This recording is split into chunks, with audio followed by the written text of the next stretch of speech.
স্বরচিত কবিতা কমলাপুর পাঠ করে শোনাচ্ছি পলা ভৌমিক। নদিয়ার কমলাপুরে ছিলেন মাধবচন্দ্র পাল।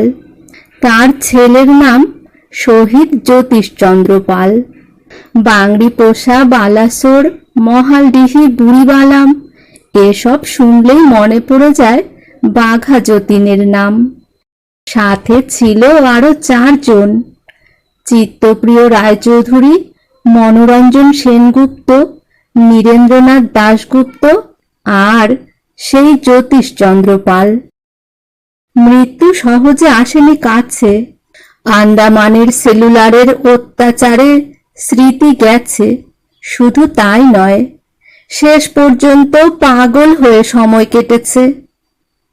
যুদ্ধে গুলি খেয়ে খেয়ে চিত্তপ্রিয় তখন মৃত্যু শয্যায়। চিত্তের জল পিপাসায় ছটফট দেখে ঠিক থাকা যায়?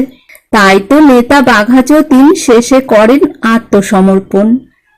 জল দিয়েও চিত্তপ্রিয় রায়চৌধুরীকে বাঁচানো যায়নি। পরদিন বাঘা যতীন কিন্তু টেগার্টের হাতে জল খাননি।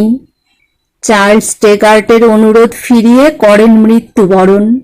বিচারে নীরেন্দ্রনাথ আর মনোরঞ্জন মৃত্যুদণ্ড পেলেন। এ যেন তবুও ভালো, বেঁচে কষ্ট পাওয়া থেকে বাঁচলেন।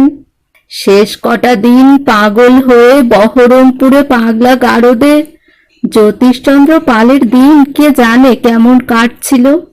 তবে সেলুলার জেলের অত্যাচার তো শেষ হয়েছিল। সুদূর আন্দামানে নয়, বাংলার মাটিতে মৃত্যু হয়েছিল।